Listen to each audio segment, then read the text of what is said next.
Good evening and welcome to NUFC Matters 5 Minute Rant, the show which allows you to have your say. My name's Chris Hall and I'm joined by my good friend Pete Davey. How are you doing, Pete? Not too bad. Not too bad. My weekend wasn't completely ruined by Newcastle United, so I can't really complain, to be honest. Good, mate. Good. Well, straight away, Pete, I'm gonna jump in the comments because we've had loads of comments coming in before we've even started the show, which is absolutely fantastic. If anybody would like, to come on live, please feel free. So the link is just below there. There we go. So if you want to join us live, please feel free. We'd love to hear from you. But in the meantime, I'm just going to hit some viewers' comments. So we've had a comment here from Geordie Sancaster, and he said, "Evening, Steve." Even though Steve's not on, but we'll pretend we're Steve, Pete. My rant is: we play with 3 centre backs against Leeds, and they have 1 striker to mark. Surely, playing 2 centre backs, this would allow us another midfield player, or dare I say, a striker. Very few teams play with 2 out-and-out strikers, so why 3 to mark Bamford? We have to attack more, especially at home against teams we have a chance of beating. What do you reckon on that, Pete? I think there's a great point there. I think there's a really, really good point there. Why have 3 centre backs when we know they're really struggling? We're at home with a home team. They've come off the back of playing Sundays, so they've had less rest time.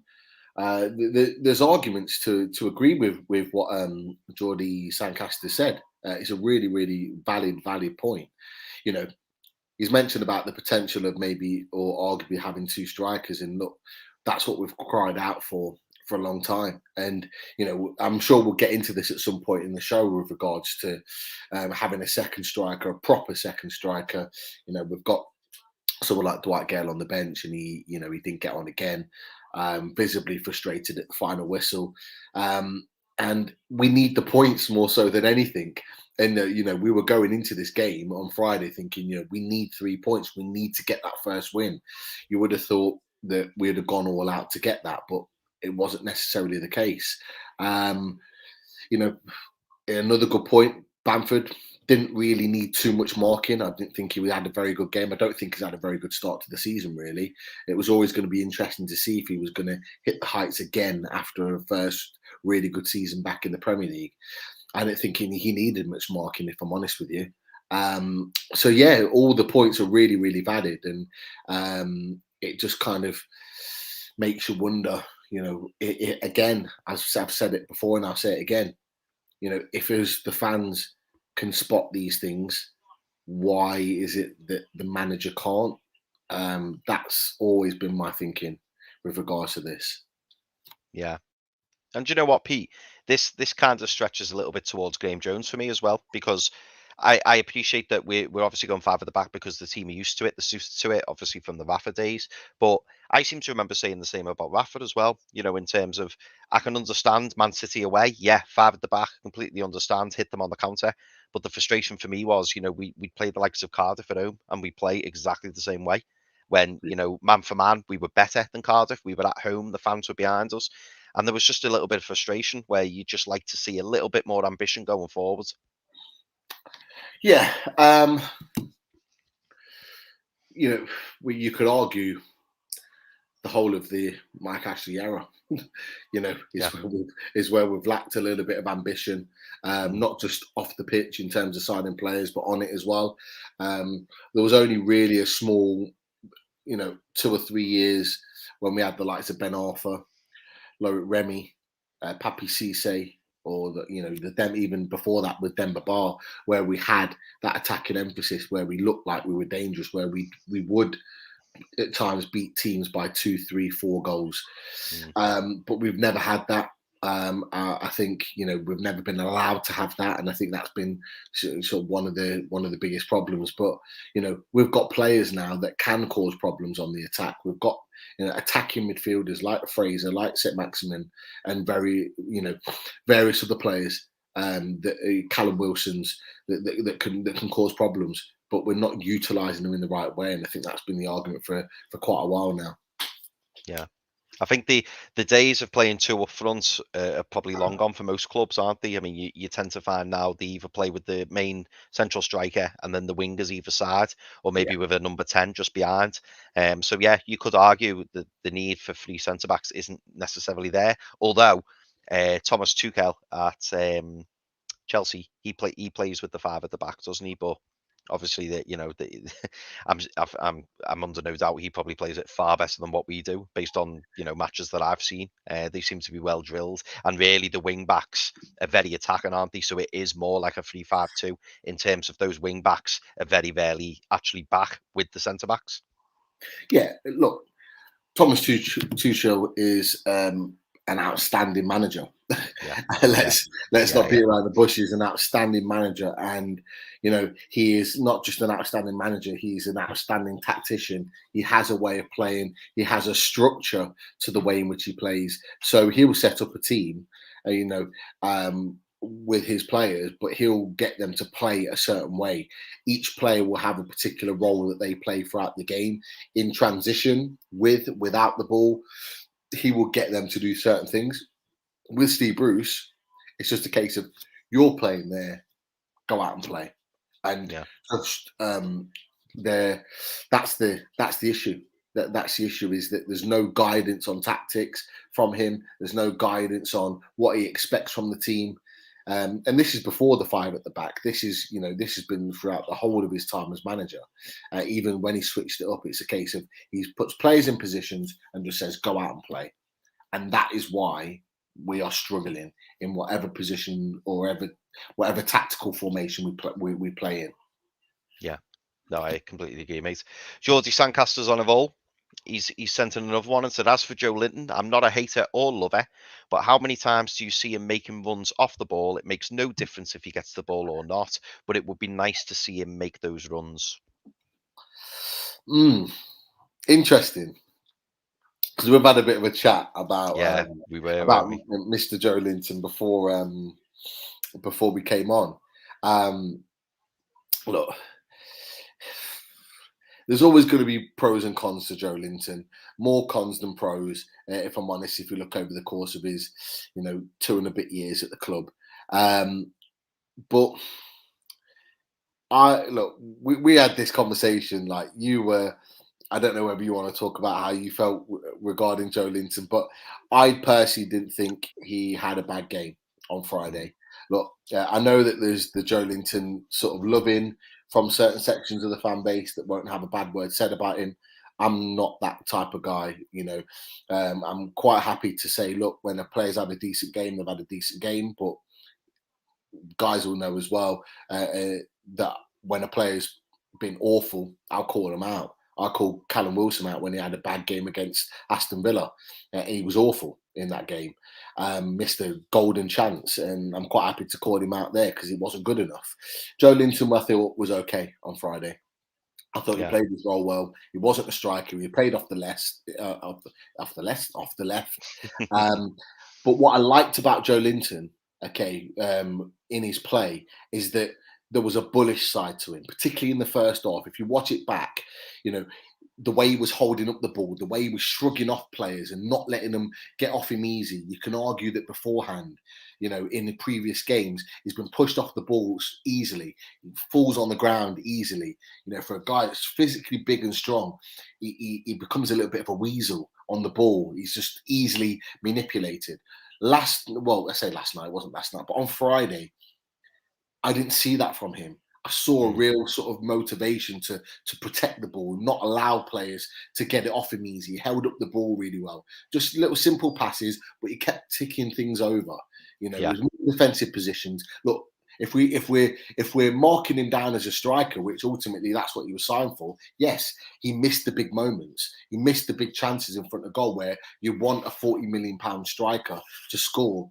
But we all know that he's not a striker. We all know, he's not that forward man. So the role that he was playing on Friday, I thought he did well.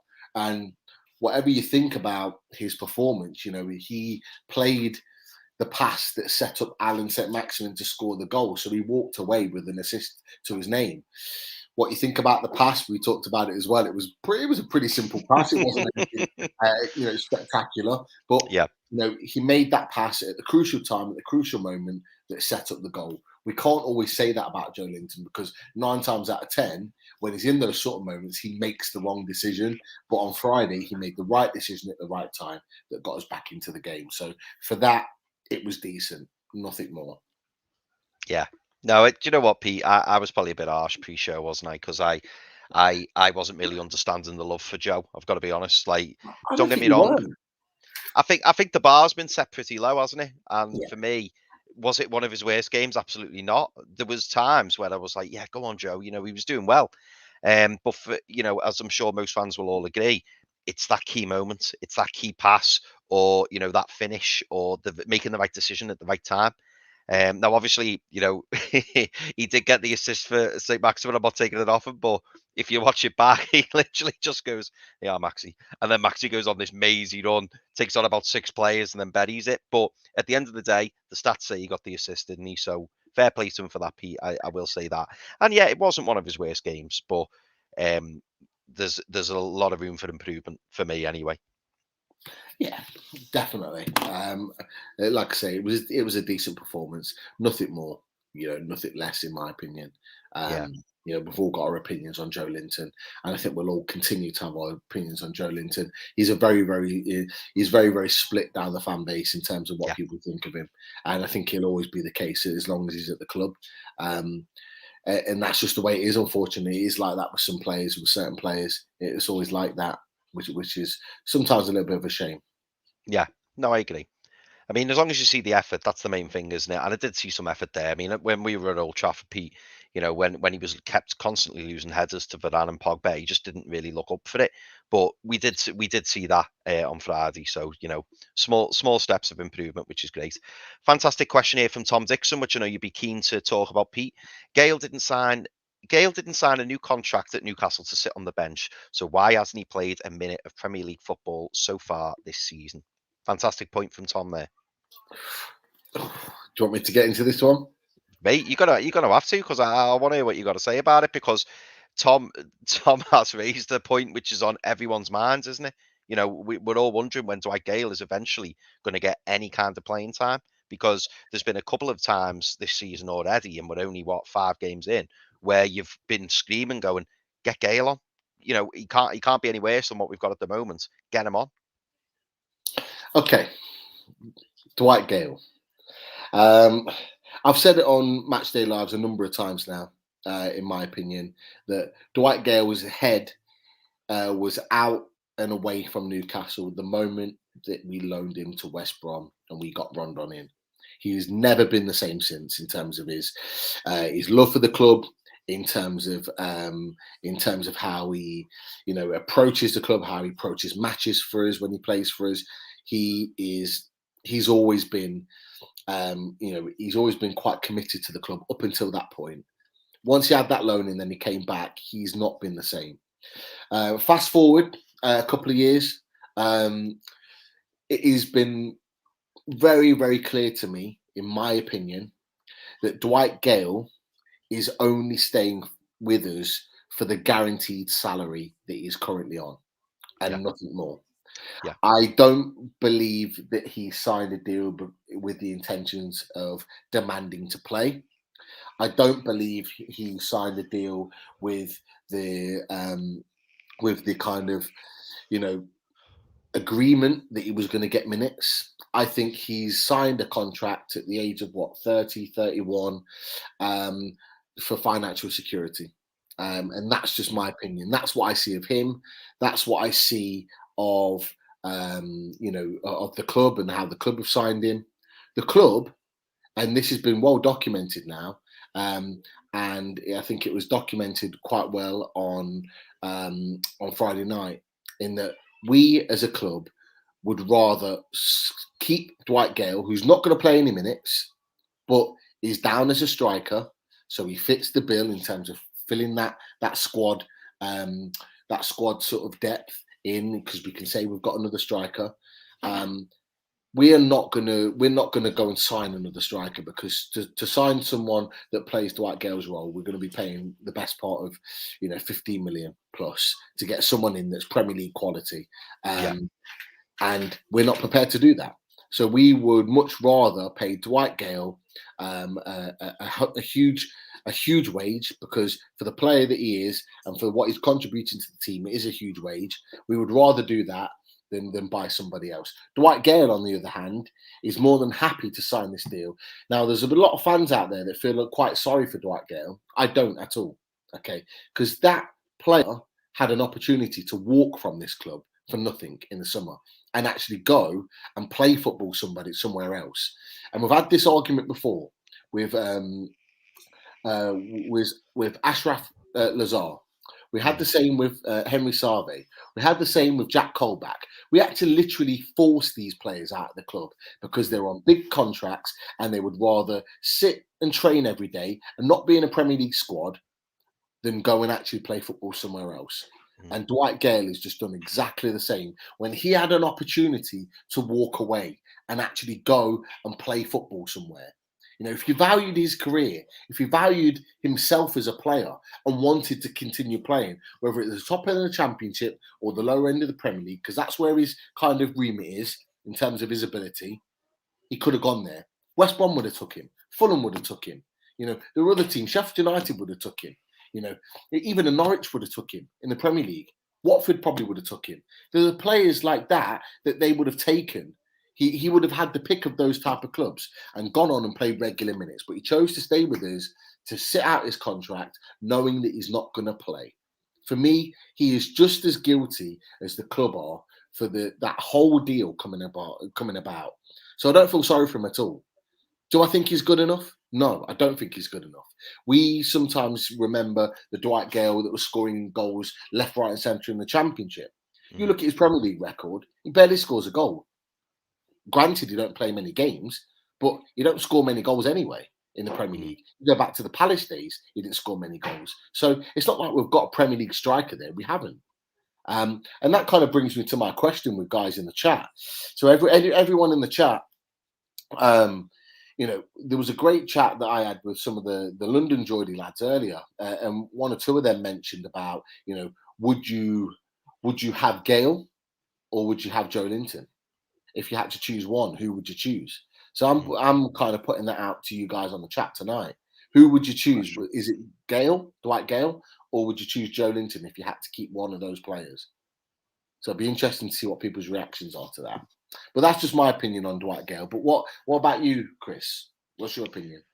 Do you know what? I definitely don't feel sorry for Dwight Gayle, so I completely agree with you on that piece because, you know, he's getting paid a handsome salary and it's his job, you know, to try and get in this team. All right, it's not happening at the moment, but I definitely don't feel sorry for him.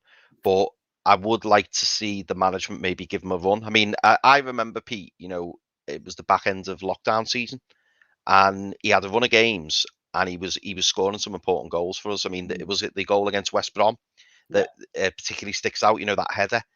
And I just think if he had a run of 5 or 6 games where, you know, the manager put his arm around him and said, listen, Dwight, we're going with you for the next 5 or 6 games. I want you to perform. Don't get me wrong, his cameos haven't been great. As in, you know, the back end of last season. And we were all kind of going, oh, God, you know, and everyone was quite surprised that he got his new contract. But at the same time, I think it was Shearer who said it, wasn't it, where they don't want to fork out for the new striker. So the easiest thing to do is just extend his contract, give him probably a minimal signing on fee and say thanks very much. And he, you know, he stays in the squad. But I'd like to see him get a little bit of time before, you know, I'm completely done with him. Because when Callum Wilson's out and we've only got Maxi up front, who isn't really a striker, and I mean, that can be a separate topic as to where I think Maxi should play. But I appreciate that we have to play him up front at the moment because we're so limited in options. And I know we've tried Fraser up there with the split strikers and it just didn't work. We've tried Miggy up there and it doesn't work. I don't think he's prolific enough in terms of when the chance comes. I don't think he's, you know, deadly enough in front of goal. So I understand why Maxi's playing up there. But I just think someone like Gayle, if you give him a chance, you know, in the 6, 8, 10 yard region, invariably, more often than not, he'll get it on target at least. So I personally would like to see him, you know, get more opportunities. But I do appreciate he isn't good enough for our club. But unfortunately, we're stuck with him, and our options are very limited at the moment. So, you know, I personally, you know, I would like to see him get a little run of game, especially while Callum Wilson's out. We've had a really interesting question there off NUFC Luke 98. If we go into the next international break with still no win, do you think Bruce will be sacked? Now, am I right in thinking, Pete, we've got 2 more games until the international break? So we've got Watford away and Wolves away, and then we hit the international break. What do you think if we've still got no win? So that'll be 7 games in without a win. Do you think he will be under pressure by then? Yeah. I think he'll be under massive pressure. If we don't win any of our next 2 games, I don't. Well, I say I don't. You know what this bloody club's like. You'll probably still be in charge at Christmas, but I think there'll be huge pressure, not on Steve Bruce, but on the club to change manager.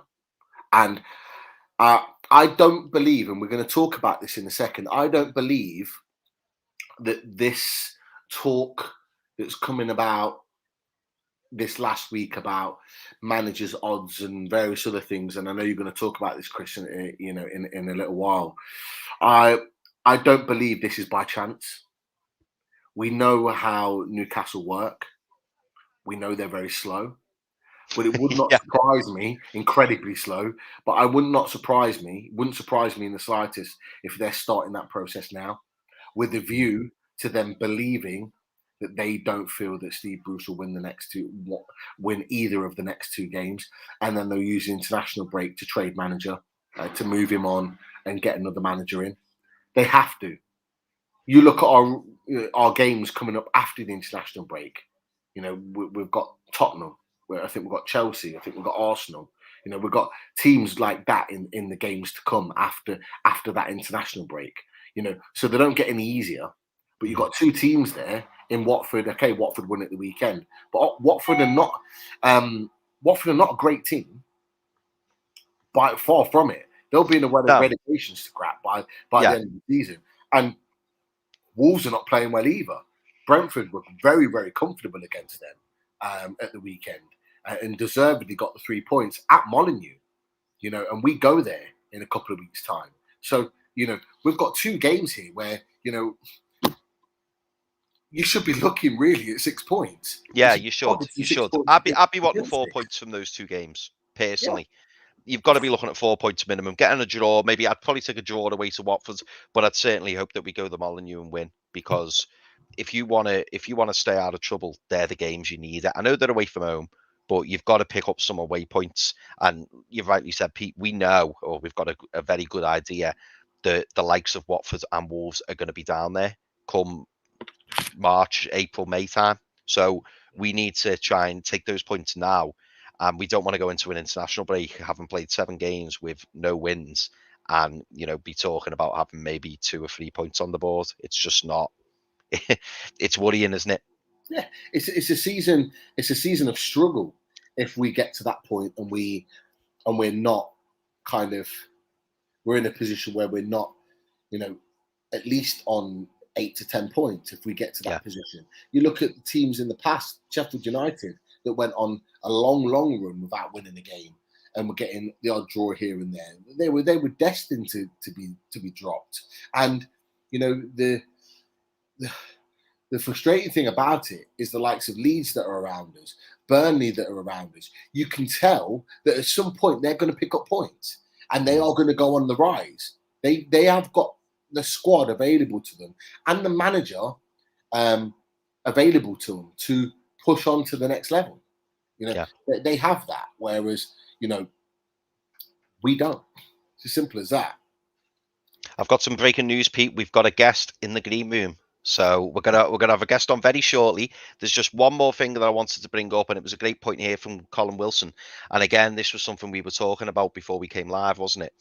Colin Wilson said it takes Graeme Jones to come down from the stands and change things. Why are we still paying Bruce?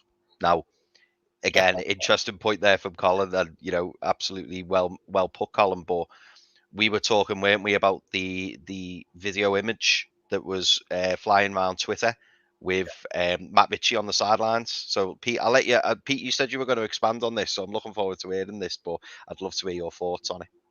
Okay, so yeah, it was obviously there was I think 3 separate clips that Bruce won't be happy about with Sky Sports on Friday.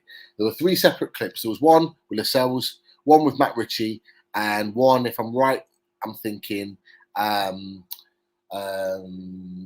Hayden. And each time there was a conversation going on. Steve Bruce was in the middle of Hayden, and the other side was Graeme Jones. And Graeme Jones and Steve Bruce were both kind of talking at the same time. You know, it was really obvious talking at the same time. The thing that, obviously, the obvious thing was that Graeme Jones effectively won and ended up kind of getting his point across. Steve Bruce kind of stood down, stopped talking, took a back seat. Graeme Jones was giving the tactical information. The other thing that was key to me and was more obvious to me, and it was the thing that I sort of like was surprised at, not surprised at, but it interested me first, was that in each of those conversations, they are only looking at Graeme Jones. They have no eye contact. They have no interest in Steve Bruce. They don't make any contact with him whatsoever. Their conversation is with Graeme Jones and nobody else.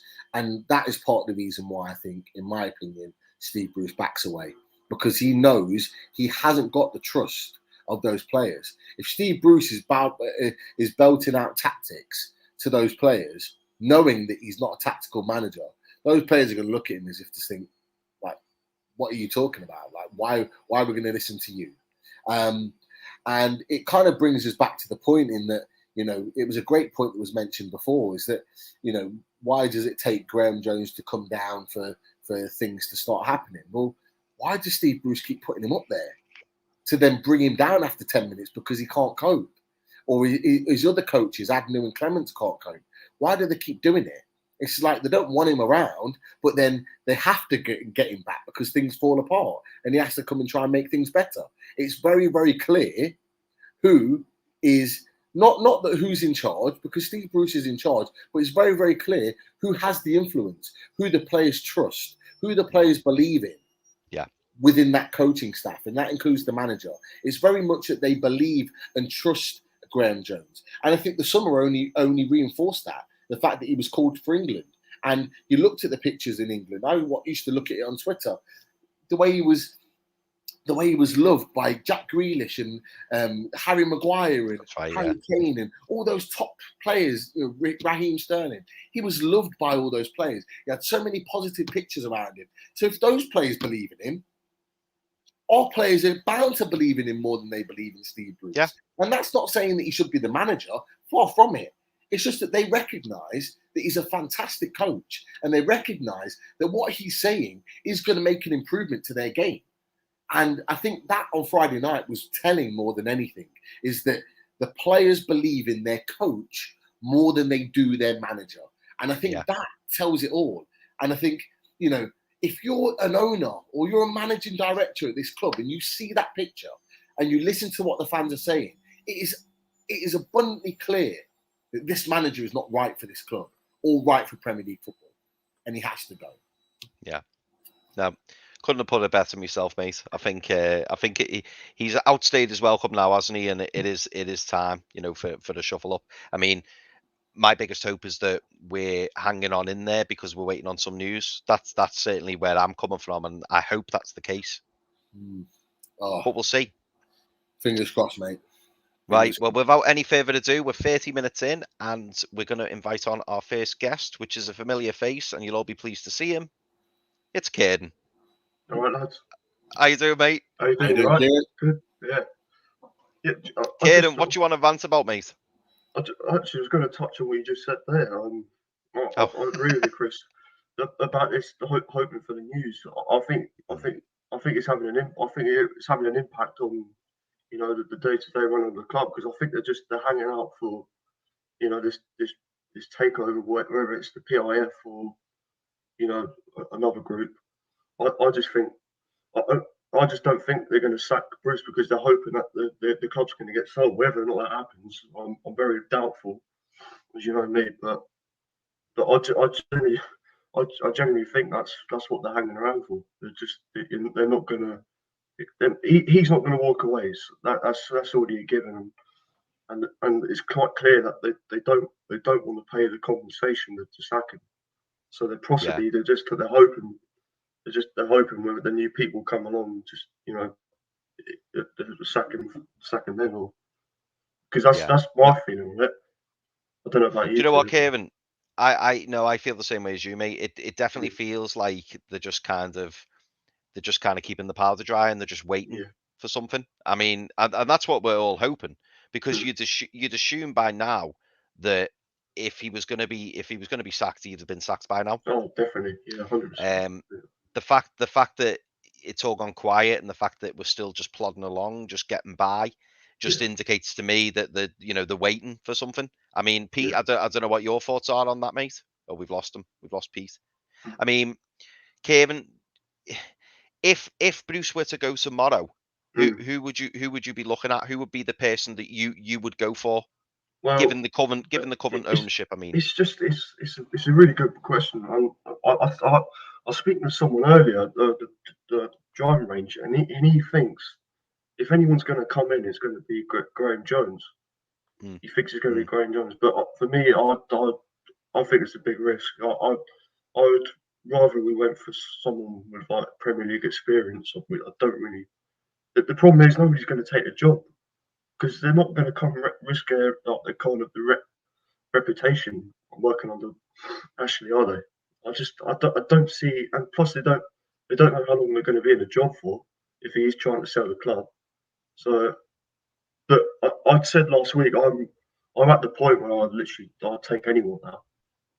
I don't know about you two, but I think it's that bad. We're getting, there's we're still playing 5 at the back, and it's just like, come on, it's got to change. You know what I mean? It's just they'll keep losing games if they keep playing that.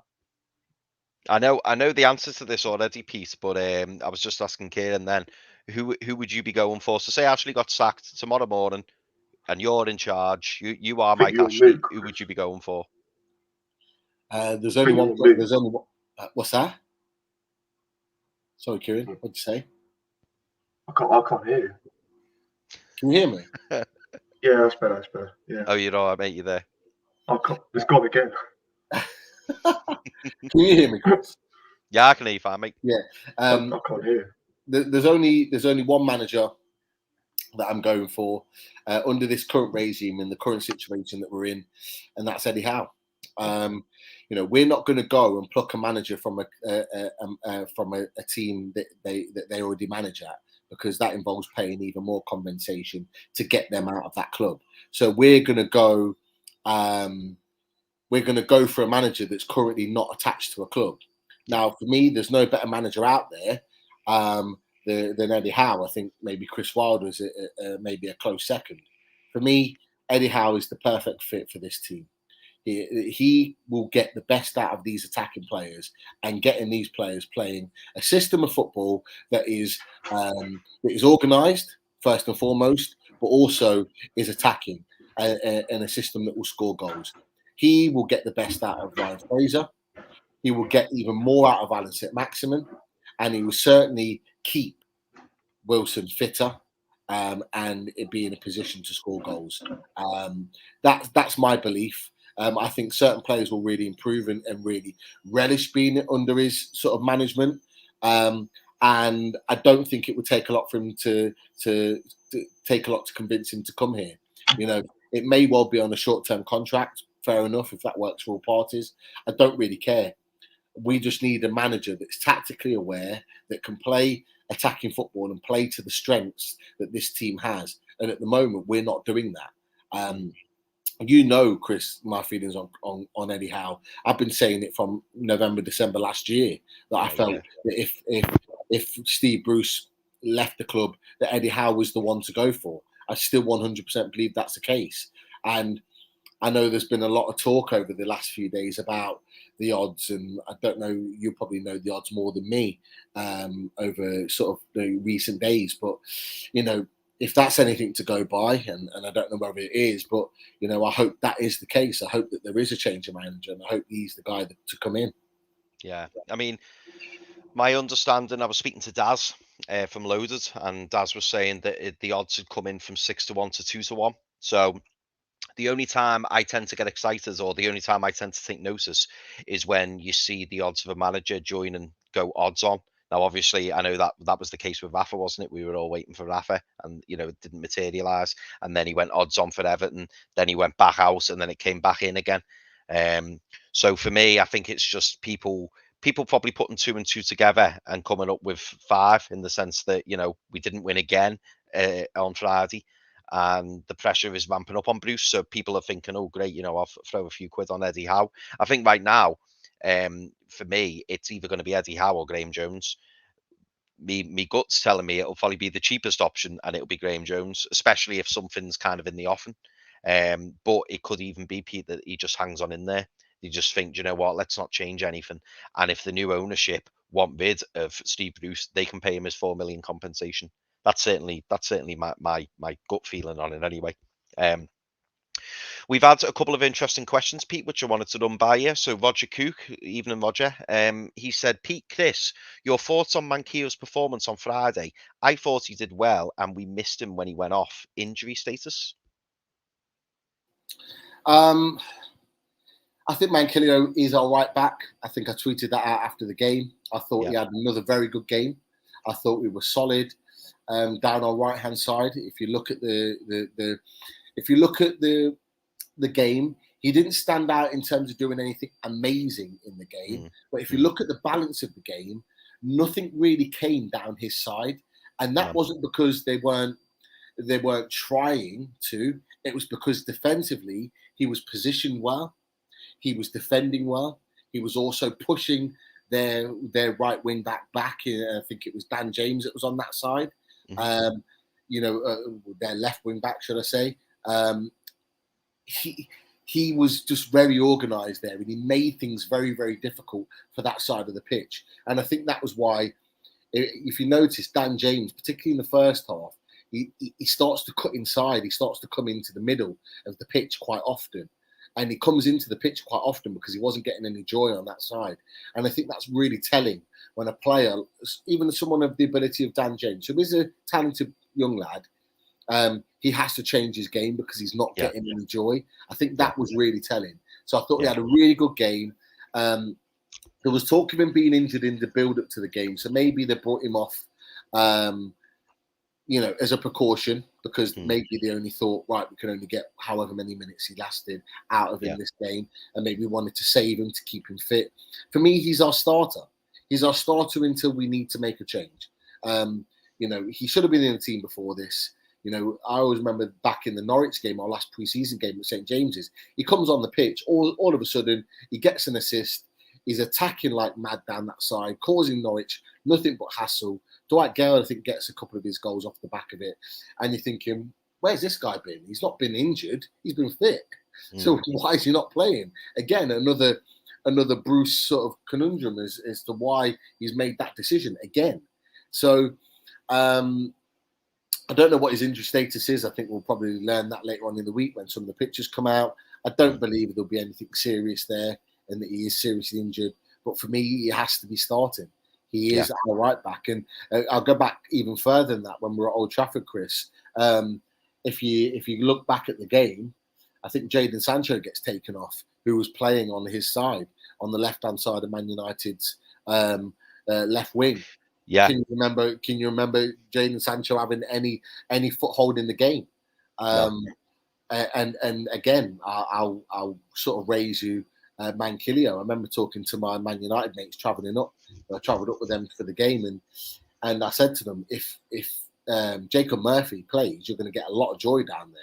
And I said to them, you're going to be best off playing Sancho down there because they need him to have a good game. He's not been as great as what we expected so far, but Manquillo made him absolutely silent in that game. So again, 2 back-to-back good performances, and that's what we want. We want consistency. So long may that continue. Yeah, we absolutely do. I mean, to be honest, Pete, I was really pleased when Manquillo signed a new contract because for me, he's the kind of player that you keep in the team, takeover or not.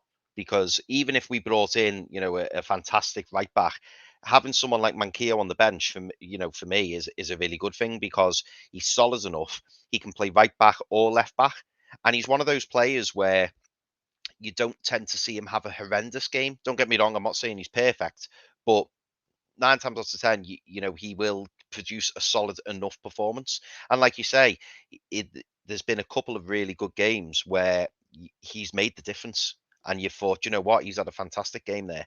And again, like you say, against Leeds, he did do well, and against Man United he did well. Obviously, he got his goal, he got forward for it really well, and he is the best right back in the club at the moment. I'd certainly take him over Murphy and Kraft. So to keep him in the squad, I think it's a no-brainer, isn't it? 100%, mate. 100%. Yeah. Kraft is not even in the discussion as far as I'm concerned. The quicker we can get him out of the club, no offense, but he's just not what we need right now. He's just not a player that we I think we value at the club, and the quicker we get him out, the quicker it is that we can maybe get someone in of a better quality. So he's not even in my even thinking of whether he plays or not.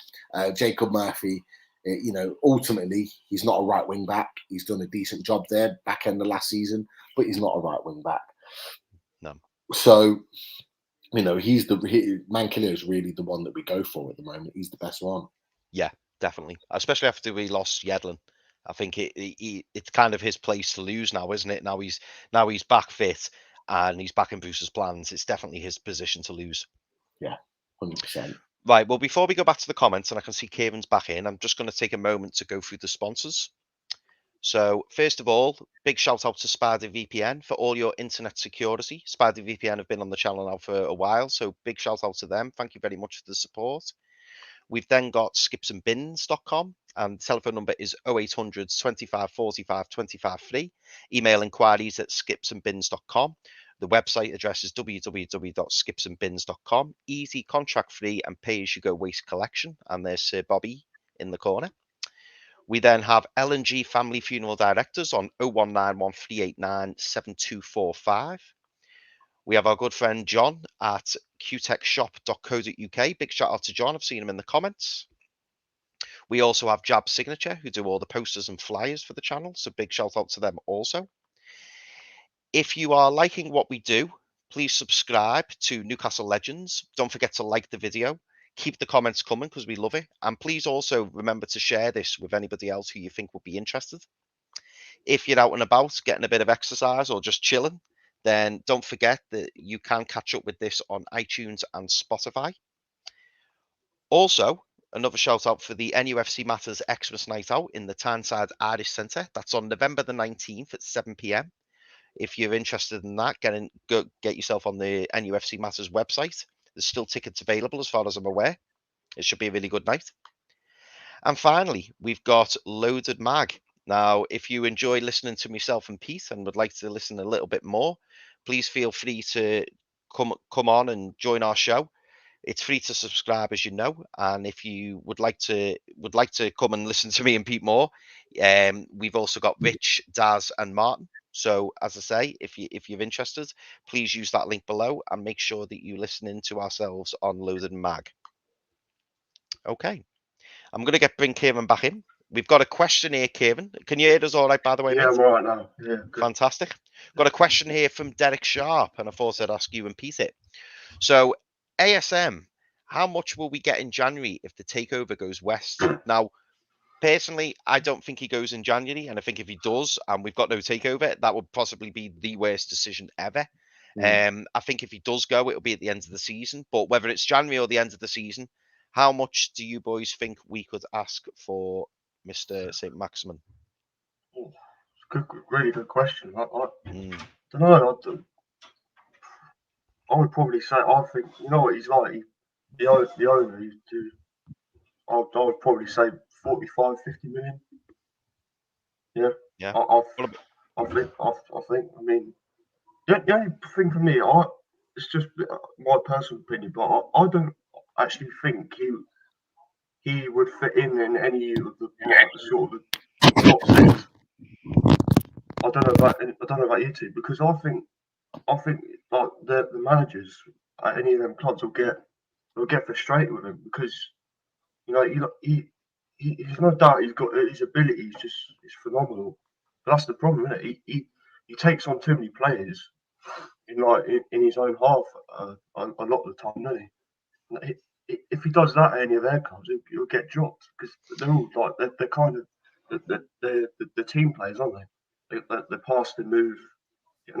He's a great player, but I just don't see him going to any of them.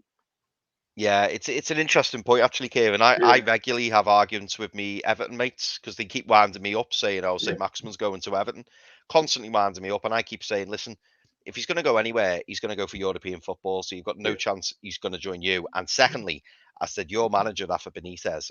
That was my big concern if Rafa came back to Newcastle because I thought he's just not a Rafa Benitez type player. I think he'd just get frustrated with him. That's why I didn't want him back. That's why I don't want Rafa Benitez back because I think it's so important that we keep him. Really, yeah. He's such an important part of this team, and Pete, we've spoke about it pre-show, didn't we? And I'm sure everybody's been speaking about it. If you take Saint-Maximin out of our team at the moment, and obviously with Wilson being injured, we just there's just not much there, is there? So Saint-Maximin to us literally is the jewel in the crown, and without him, we would really be struggling. I think we'd be even less points than what we are now without Saint-Maximin. I mean, just look at the goal against Leeds. He lit that game up himself, and to lose someone of his quality would just be, well, I couldn't even comprehend it. I mean, me personally, when you see some of the figures being bandied about now, I mean, the fact that Jadon Sancho went for 72 million. I know obviously he's been doing it in Europe with Dortmund. And he can't get a game for them. He can't even start for them. The player of that quality, he can't.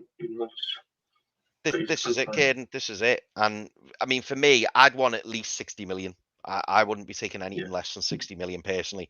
I'd want like 120 million, but I know we wouldn't get that. I know he's on a big contract, but we are probably a little bit biased towards Saint-Maximin, even though I know he does have a lot of admirers because fans from other clubs. As soon as you start getting a bit of stick about your player, you know that he's a good player. I mean, Carragher and Neville after the game were waxing lyrical about Saint-Maximin, and he's really starting to kind of make his mark now on the Premier League. He's what, 24? I think he's 25 next year. The worrying thing for us, Kevin, is the fact that he's not going to hang around much longer. I think this will be his last season. If we don't get our takeover, he's definitely gone at the end of the season, in my opinion.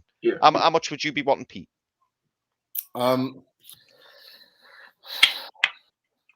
If I was look, he's not going in January.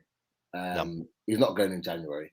No one will afford him in January. You think in January it's inflated prices even then, and someone's going to have to prize our biggest asset away from us mid-season when we're already in a relegation battle as it is.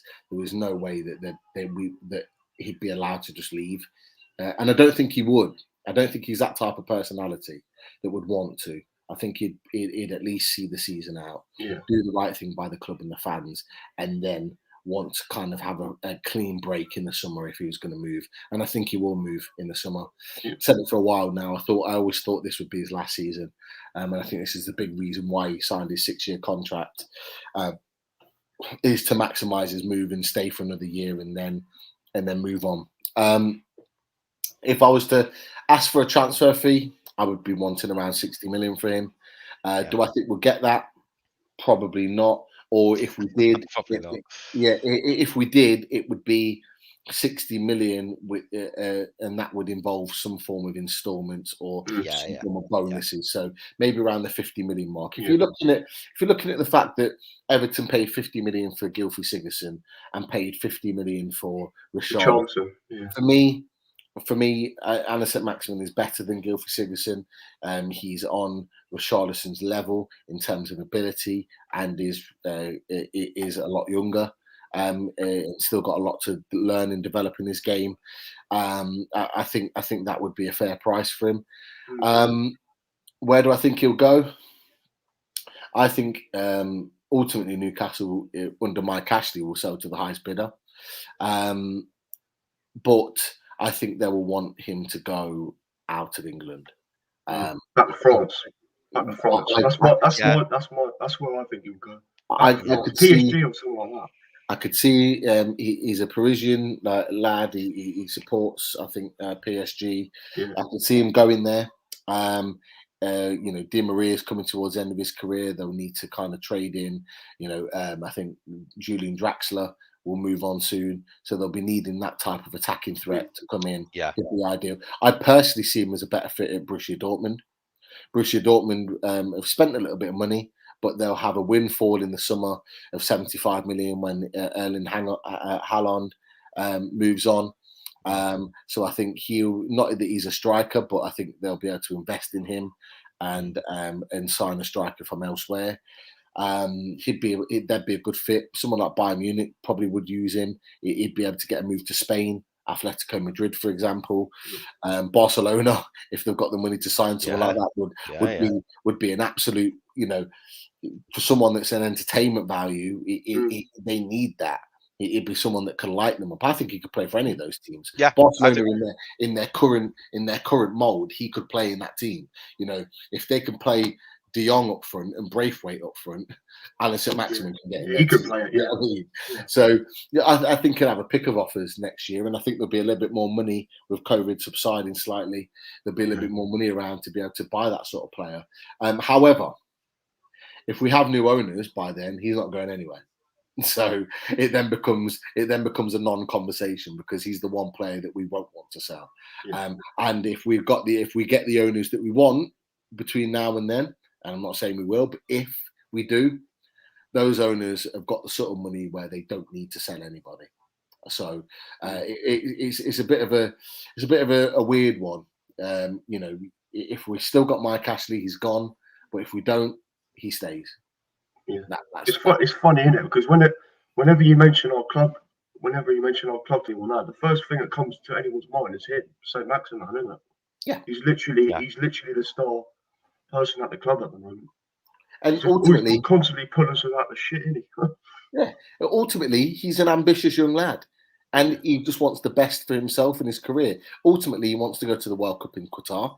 He wants to give himself the best chance. If he moves in the summer, he'll have the first few months of the season, whichever club he goes to prove that he can play in the France squad, and he'll have a good chance of going to the Qatar World Cup if he was to leave in the summer. However, if we do get new owners and we're heavily investing and we're a different outfit and we have a good start to the season, there's no reason why he can't go to the World Cup through us.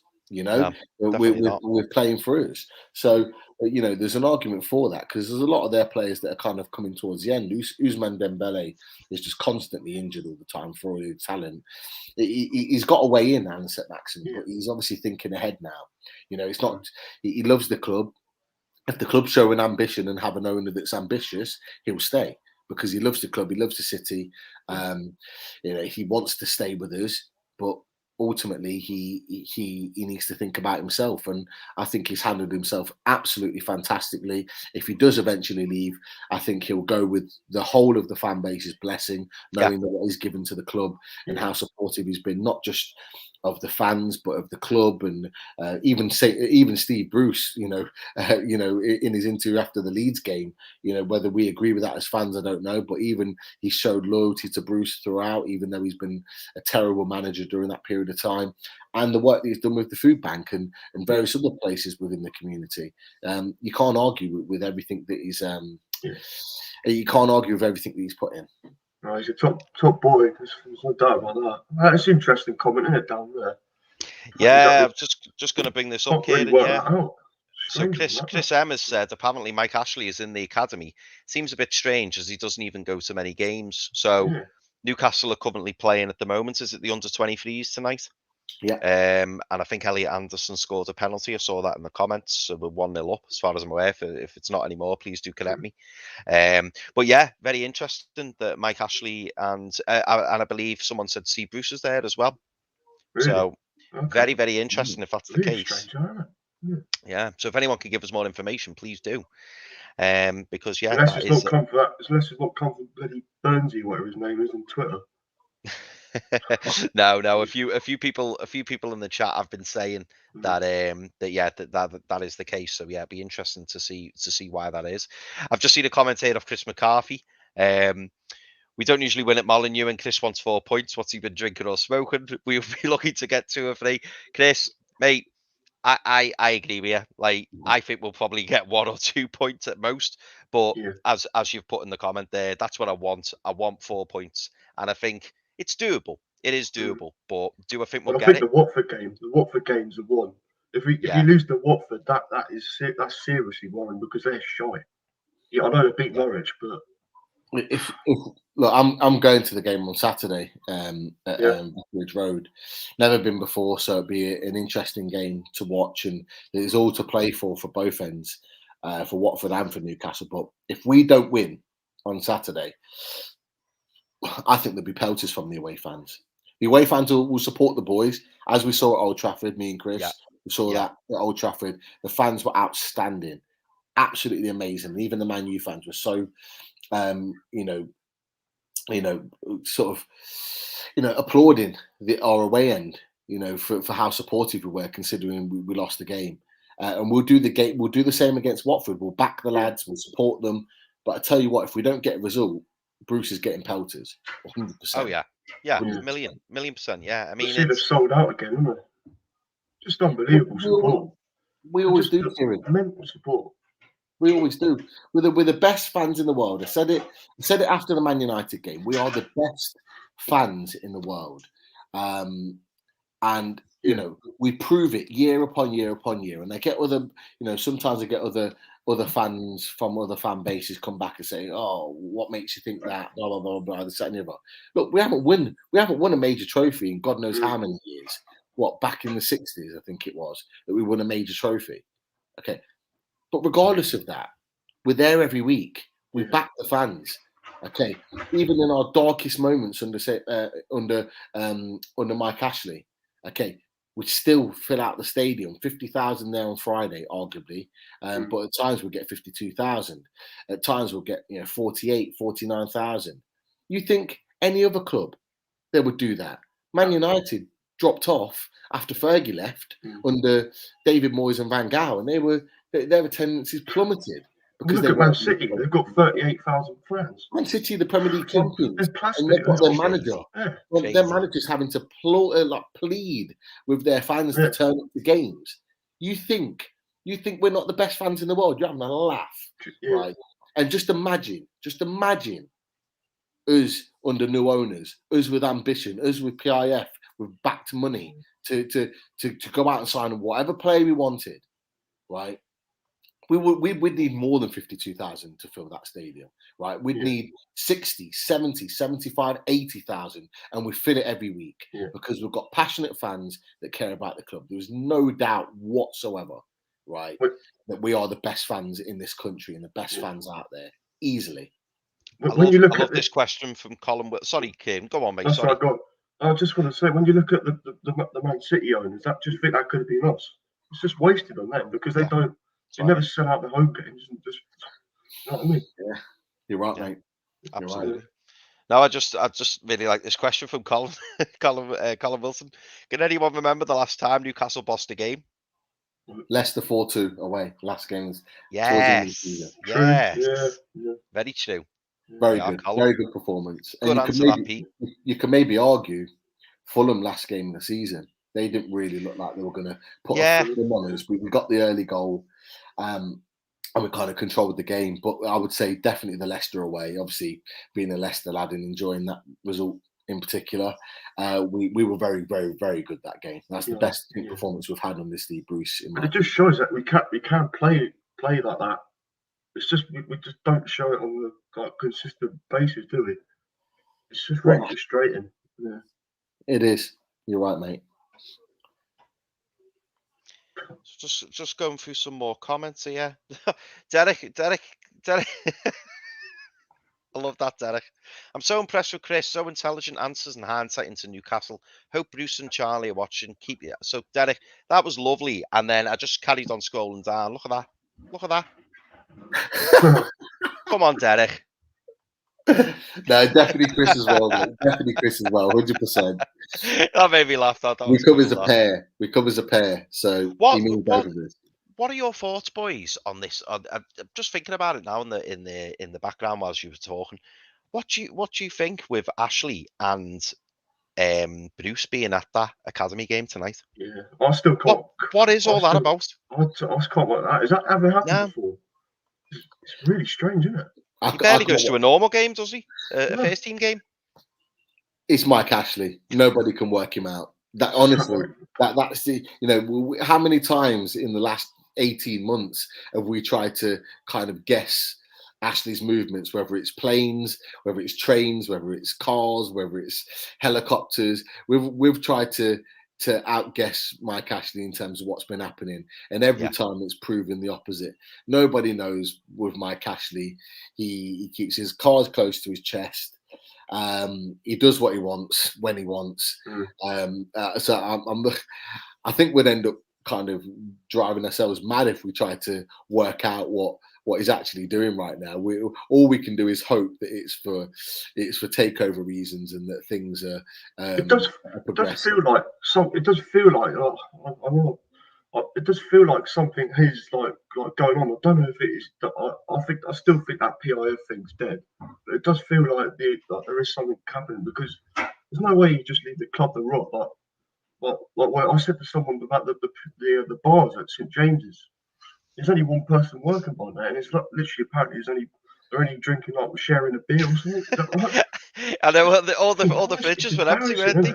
Yeah, it's crazy. It's just ridiculous. Absolutely crazy, mate. I know it's got nothing to do with the football, but it just things like that. You just think, really?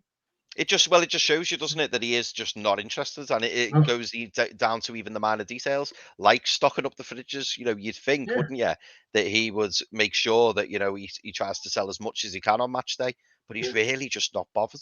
He's not bothered, and it goes back to us saying that they don't think that, as far as he's concerned, he sold the club, and that to me, that is why he behaves like that, because as far as he's concerned, it's not his club. Yeah, you're right. Has any of you guys ever watched People Just Do Nothing on BBC? No. Fantastic TV series. It's just so funny. There's a guy called Chabuddy G, who's an absolute genius of a comedy actor. He's actually a Newcastle fan, actually. And that picture of a like empty bar with like one drink to share between 2 or 3 people just reminds me of him in his bar on the TV show. If anyone's watched it, they'll know what I'm on about. But it's just absolutely comical the way our club is being run. It is. It's like a lot of people have described it. It's like a shell of a club, and it's as if he's stripping everything back to save himself as much money as possible, knowing that the club is going to soon be handed over. It doesn't feel like that because it's Mike Ashley, and you just never know with him. But it does feel, with everything that we're seeing about the club at the moment and how much of a shell it is, and the lack of signings and the lack of not sacking a manager because of the payoff and all the rest of it, just gives me the feeling that he's ready to walk away, and he's going to be walking away soon. And I know that's what a lot of what other people have said, but you just get the feeling that it's like that, but we just can't guess when that is. It could be any time. It could be now, tomorrow, next week, 6 months' time. Nobody knows. And that's look what he did with the club shop, Pete. So obviously Castore were taking over the club shop, weren't he? But he shut it weeks before and laid everyone off. Yeah. And you're thinking, so why has he done that? You think he want to drag every last bit of money he could get out of that club shop, and instead he was just like, just close it. Yeah, because he's just not interested, is he? We've got to remember he's one of the biggest success stories from COVID. Although he might like plead poverty with regards to Newcastle, he's been one of the biggest success stories in that he's made 750, 800 million during that period of time. You know, so he's built, you know, his worth, his value as a person with his businesses over that course of the time. Whereas lots of people have lost out money. So he's not done bad. You know, he's not worse off from this COVID pandemic. He's used his money well. He's used his business brain to get money in this situation, but he just doesn't want the club anymore. But at the same time, he wants the club sold for a certain amount of money to the Saudi Arabians because he wants business there. He's already met with them and done lots of other stuff over in Saudi Arabia. That's where he sees his business expanding. So He wants out. It's just a case of when that happens. It could be any time. And that's where it's difficult for us as fans to speculate. You do feel like if he was like asking for a lower price, that the club would have been sold by now. I get that he wants this deal, but at the end of the day, they pulled out last year. And everyone's just speculating like if they're there or not. That's why I doubt it, because it's just like they pulled out last year, but and they're at the table for like 4 months. So why would they come back now and wait for like, it's just. But I hope the reports are true and that we just have to wait and see if anything comes true. Yeah. Because I just don't think this club's worth 300 million. There's no way it's worth 300 million quid. Nah, it's not right. I mean, nobody else is going to pay that apart from this lot, apparently. So the only thing I'd say about the 300 million, I take your point, Kieran. Like, if you compared us to other clubs, maybe outside the top 8, I completely agree. But I always bring it back to the Tottenham. Daniel Levy trying to sell Tottenham. He wants 3 billion for this club. I know, like, they've got this fantastic stadium, but you think we to buy Newcastle United, it's a 10 for that place. And as we've already touched on, as soon as those new owners walk through the door, without even changing anything, we automatically love them because Mike Ashley's gone. So it's such a quick win for any new owners out there because they're going to be loved straight away. And imagine if they start doing all the right things like PCP was saying they were going to do. It really would take off. I just wanted to give a big shout out there to Teddy Davidson. First time watching your show, really enjoying it. Keep it up. Teddy, massive thanks for tuning in, mate. Really appreciate it. I'm going to leave the last question to one of our regular viewers, and hopefully I'm going to say his name right because I always struggle every week. Mad Mag Mar. There you go. Getting better. I hope Bruce's ticking along comment means a takeover is imminent. Now, the reason I've brought that up, Mad Mag Mar, is because I wanted to know your thoughts, lads, on that ticking along comment. It brought a lot of anger from the fan base, didn't it? In terms of people feeling very upset that Bruce would say that. To me, I'm a bit like Mark. I felt the opposite. I was quite buoyed by it because I thought that's somebody who's being very defeatist. So either he's not going to be in the job much longer, or he knows that something's imminent. Because for him to come out and say that, he's just keeping us ticking along. He's basically saying, "I'm just trying to keep things bubbling away until something happens." It wasn't. He wasn't talking long term for me. What do you boys think of that? Okay. Do you know what? I think that's a really good point.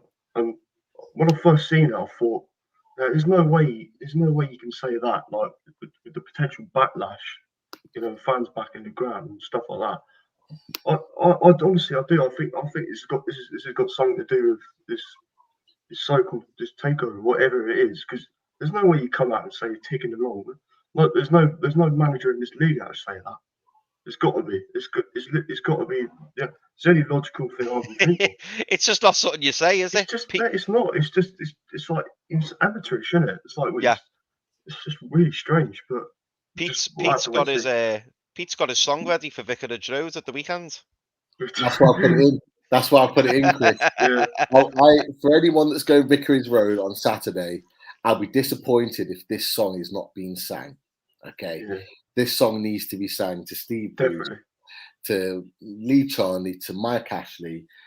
It needs to be said. It needs to be sung. It needs to be put out there 100%. That would be better than the Cristiano Ronaldo chant that we made up at Old Trafford that Chelsea fans nicked apparently. So they won't be nicking that one. That's for sure. That'd be brilliant. That. No, don't think anyone's going to nick that, are they? No. Pete, how's your team doing? Paul Kinson's asking. You know what? We're 3 games in, won 2, lost 1. So first game of the season. Bottom of the league already. Oh dear. They put me in centre half. And we conceded 9 goals, and I was centre forward. You think the manager's Steve Bruce? Come aside for his Kieran. If you can make it to Leicester every weekend, come aside for his mate. We give you some minutes. But yeah, we made a good start. I say made a good start. We lost the first game 4-1, so we didn't. But we knew the team that we were playing against had one or two players that we played against before. One or two of the lads are national representatives for England at 5-a-side and 7-a-side football. So they represent England. They played at Barcelona's ground, Nou Camp, and various others. So when they rocked up first game of the season, we were like, okay, we're in for a game here. And they, to be fair, they tore us apart. They're a very good team. However, we fought back with a 1-0 win last weekend. Against a tough side that we played in pre-season, but we grounded a win in. And then we won 4-1 yesterday. Very, very good performance. I actually played in goal. I had a stint in goal the last couple of weeks. Disappointed to concede. Weren't very happy about it. It was definitely offside as well, 100%. How's your finger, by the way? Yeah, I played with a dislocated finger. Yeah. I had to play with it. I had to strap it up. So I dislocated my finger last weekend. Collected the ball from a crossing, collected it, gone to ground, wasted a little bit of time as you do. But their players just come in and just booted me even though I had the ball in both hands. Not realised I've dislocated it. I've gone for the quick throw out on the counter attack, and I've just felt it pop back in. So I had to play with it for the rest of the game. I've had it strapped up all week, but I know that our other keeper's out with a knee injury at the moment. Well, both of them. Our reserve keeper's out for 6 weeks with a torn thigh, and the other one is got a bad knee that he's getting checked out by the hospital. So I knew we didn't have a keeper, so I had to play. So I just said to the lads in the team talk, when I gave the team talk, the last thing I said was, please do not make me be busy today. Like, I don't need it. Like my right hand does not need it. And to be fair, they were absolute Trojans. I didn't have really very much to do. I collected a couple of crosses. That's about it. But we were very, very good. And I think we're 4th in the league now, with 3 games in. And I think, we've got a real opportunity of pushing up the league. But John Justice has been amazing. He's going to sort us out a kit. Obviously, he's not been very well recently. So when he's starting to feel better, he said he's going to sort us out with a kit. So when I have that, we're going to get a team photo. I'll put it out on Twitter, put it out on the show here, and then give you guys a little bit of a weekly update of what's happening. But yeah, thanks for Paul for asking the question, mate. Do you play midweek games as well? Or do you just play like with Sunday? Because we play Sunday, Tuesday. There's meant to be games on Tuesday as well. Back end of the season, we will. Apparently, there's a national shortage of referees. A lot of referees are leaving the game. So we know we're going to have a backlog of games because we're not going to be able to fulfill the fixtures. So there's so many teams in various leagues this season already that have not played games because we haven't got enough referees. We've been lucky that we've played 3 weeks in a row, but we know we're not going to have referees some weeks, and there'll be back in March, April time, a backlog where we're playing Sunday, Tuesday, Sunday, or maybe even Sunday, Tuesday, Friday, Sunday, in order to catch up with fixtures. So yeah, it will happen eventually. What about you, Chris? Do you play? I play 5-a-side through the week, so I used to play for a Sunday team when I was younger, but I just couldn't keep it up, with like the kids and everything. It's really physical. It's really physical. I've noticed it's really physical, isn't it? Yeah, it is. It is. It was just finding the time, because then obviously you've got to go to training at least twice a week, and then it was getting too much. So now I just play through the week on a 5-a-side, which I really enjoy. It's just great being involved in football, isn't it? Yeah. Did you say you play up front, Kieran? Yeah, I play up front. Yeah, I can play on the wing as well, but I've got played centre half for some reason. God knows why. Well, Kieran, I wanted to give you one of these, mate.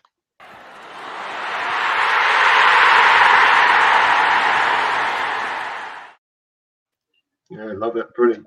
Big thanks for coming on tonight, Kieran. Really appreciate it, mate. Yeah, and you really helped us out there. But thank you very much. Always a pleasure having you on, mate. Good to see you. Look forward to seeing you next week, hopefully. Yeah. All right. See you later on. Take care. Thanks, Kieran. Cheers, mate. Right. It's always great to have Kieran on. Top lad. Yeah. Definitely. Do you know what? I didn't realise he played footy every week as well. Yeah. No, he never mentioned it. No, he hasn't, has he? We talked about it before, but he'd never mentioned it. But yeah. We're looking for a striker. So if he fancies a trip down to Leicester on a Sunday morning, then we'll definitely give him some minutes. That'd be all right, wouldn't it? That'd be all right. Definitely. Anyway, I'm just going to go to the comments very quickly before we wrap up. If you're paying 100 million for Jack Grealish, how can you not see Newcastle with? It's a great point, Gary. Really great point. Maybe Steve Bruce is at the under-23 match to Ellis Anderson, who was also scoring time. Yeah, maybe Keith, maybe.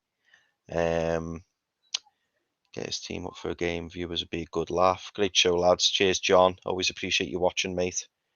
But yeah, I think we're going to wrap it up there, Peace. But as usual, mate, absolute pleasure.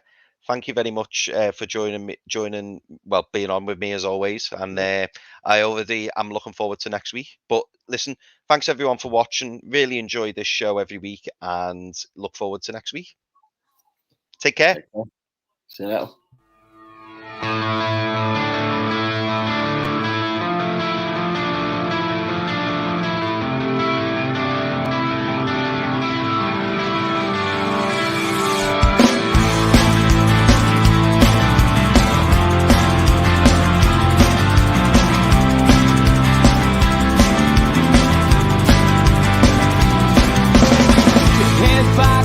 Critics attack. It feels like I've been talking